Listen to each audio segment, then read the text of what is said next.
Hi friend, সবাইকে জানাই good morning. আমি চলে এসেছি রান্নাঘরে এখন চলে এসেছি। আমি এখন তাড়াতাড়ি করে রান্না বসিয়ে দেবো। ছেলে তাড়াতাড়ি করে খেয়ে প্র্যাকটিস যাবে। এখন ঘড়িতে বাজে 10টা। দেখো এখানে মাছটা ভেজে নাও, মাছে নুন হলুদ মাখিয়ে নিচ্ছি। এখানে তাওয়াটা বসিয়ে দিয়েছি, তাওয়া গরম হয়ে গেছে। মাছগুলো এবার ছেড়ে দেবো।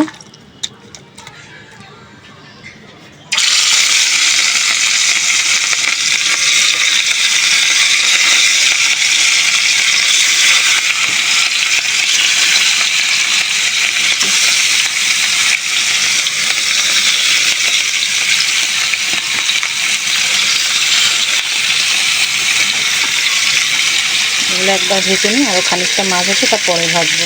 এগুলো তুলে নিয়ে ওগুলো ভাজবো। দেখো আমার কিন্তু পুরো মাছ ভাজা কমপ্লিট। মাছগুলো ভেজে নিয়েছি, এবার মাছগুলো তুলে নিয়ে আমি মাছের ঝোলটা বসাবো। মাছের ঝোলটা বসাবো। এখানে কড়াই বসিয়ে তেল দিয়ে দিয়েছি। কড়াইতে দিয়ে দেবো এবার 5 ফোড়ন।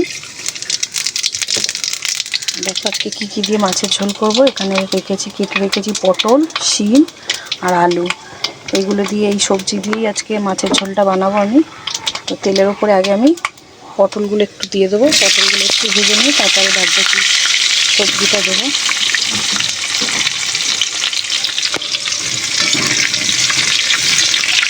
পটলটা হালকা করে ভেজে নেবো, তারপরে আলু আর শিমটা দেবো। পটলের নাহলে একটা সবুজ সবুজ গন্ধ দেবে না, গন্ধটা ভালো লাগে না। হালকা একটু ভেজে নিই পটলটা।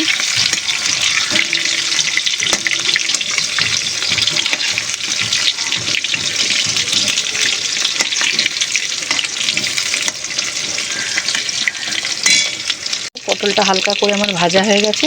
এবার আলু আর শিমগুলো আমি ওর মধ্যে দিয়ে দেবো।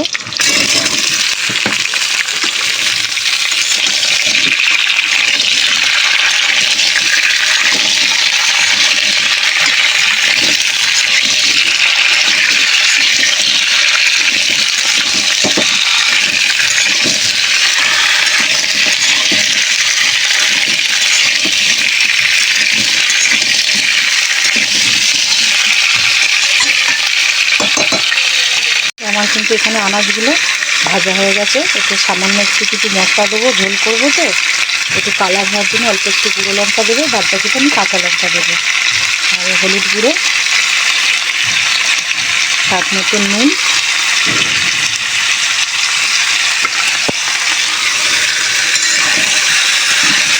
কাঁচা লঙ্কাটা দেবো একটু পরে।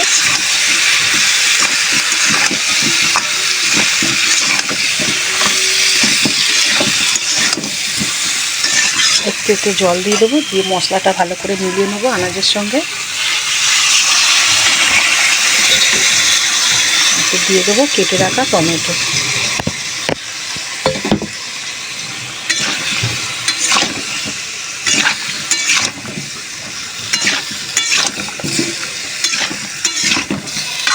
মশলাটার সঙ্গে ভালো করে সবজিটা কষিয়ে নেব, নিয়ে জল দিয়ে দেবো। তারপর ফুটে উঠলে কাঁচা লঙ্কা আর জিরের গুঁড়োটা দেবো। আমি কিন্তু এখন জিরের গুঁড়োটা দিয়ে কষাবো না।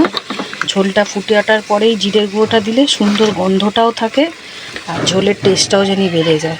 তো আমি জিরের গুঁড়ো আর কাঁচা লঙ্কাটা ঝোলটা ফোটার পরেই দেবো। মশলাটা ভালো করে কষিয়ে নিই সবজির সঙ্গে। মশলার সঙ্গে কিন্তু আনাজটা আমি ভালো করে কষিয়ে নিয়েছি। এবার এতে দিয়ে দেবো জল। তবে এতে জল দিয়ে কিন্তু কড়াইতে ধরবে না, কেন অনেকটা সবজি আর মাছ তো অনেকটাই। আমি কিন্তু এতে জল দিয়ে এই ঝোলটা আমি ডেচকিতে ঢেলে দেবো, দিয়ে ফোটাবো। এবার জল দিয়ে দিই, কেন জল দিয়ে এতটা সবজি তার মধ্যে অতখানি মাছ তো ধরবে না, ওর জন্য আমি ডেচকিতে ঢেলে দেবো ঝোলটা, দিয়ে মাছটা মিলিয়ে ফোটাবো। আগে সবজিটা ফুটে যাক একটু।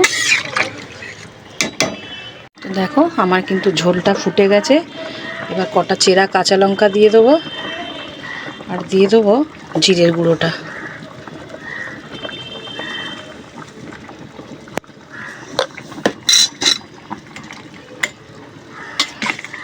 জিরের গুঁড়ো আর কাঁচা লঙ্কা দিয়ে একটু ফুটিয়ে নিয়ে তারপরে মাছটা দেব।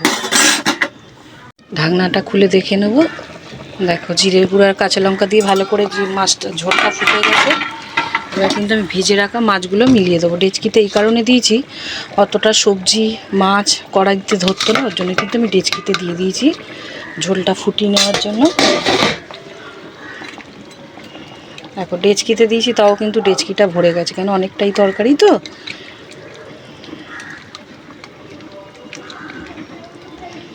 এটাকে এবার একটু মাছটা দিয়ে দিয়েছি, একটু চাপা দিয়ে এবার ফুটিয়ে নেবো।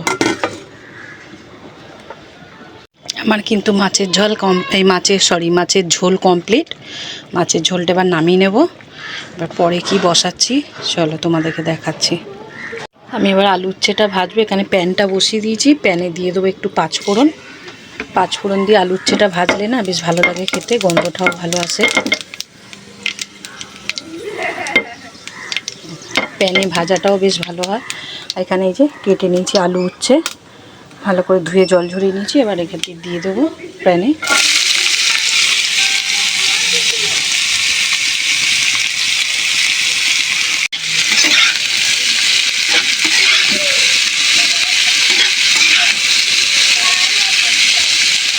দেখো উচ্ছে ভাজাটা পুরো কমপ্লিট করে নিলাম, নিয়ে তোমাদের দেখালাম। উচ্ছে ভাজা আর কি দেওয়া দেখাবো বলো, ওর জন্য উচ্ছে ভাজাটা পুরো কমপ্লিট করে নিলাম, নিয়ে তোমাদের দেখালাম। এবার বসাবো আমি মাছের মাথা দিয়ে, একটু আলু দিয়ে তরকারি করব। তো চলো কী করে করি তোমাদের সঙ্গে শেয়ার করব। এটা নামিয়ে নিয়ে ওটা বসাচ্ছি। মাছের মাথার তরকারিটা বসাবো। আমি এখানে ডুমো ডুমো করে আলু কেটে নিয়েছি, নিয়ে ধুয়ে নিয়েছি।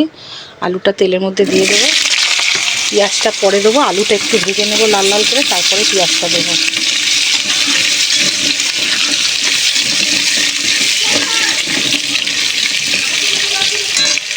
চাপাটা খুলে দেখে নেবো আলুগুলো একটু লাল লাল করে ভাজা হয়ে গেছে। আর এর মধ্যে পেঁয়াজগুলো দিয়ে দেবো। পেঁয়াজগুলো আমি একটু বড় বড় ডুমো ডুমো করে কেটেছি।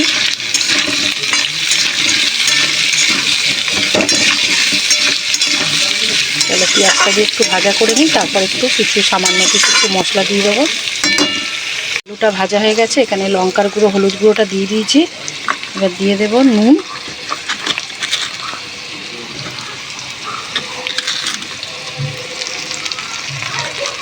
দিয়ে দেবো অল্প একটুখানি আদা রসুন বাটা। মাছের মাথা দিয়ে করবো তো, নাহলে যদি আঁশটানি গন্ধ বেরোয়, এর জন্য অল্প একটু আদা রসুন বাটাটা দিয়ে দিলাম। একটু জল দিয়ে মশলাটা আমি কষিয়ে নেব। দেখো মাছের মাথা দিয়ে যে বললাম তরকারিটা করবে, মাছের মাথায় নুন হলুদ মাখিয়ে নিয়েছি। প্যান বসিয়ে দিয়েছি, প্যানটা এবার প্যানে তেল দিয়ে দিয়েছি, তেলটা গরম হয়ে গেছে, মাথাগুলো ভেজে নেব।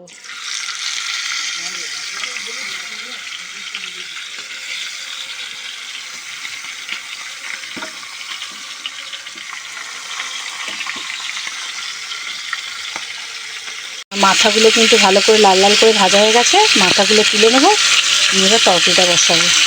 তো দেখো বন্ধুরা, আমার মাছের মাথা দিয়ে কিন্তু মাছের মাথা দিয়ে তরকারি রেডি, কমপ্লিট হয়ে গেছে। তো চলো আমি এটা নামিয়ে নিয়ে সুন্দর করে নামিয়ে নিয়ে তোমাদের পাত্রেতে ঢেলে নিয়ে দেখাচ্ছি আজকের শেষটা কি রান্না করলাম।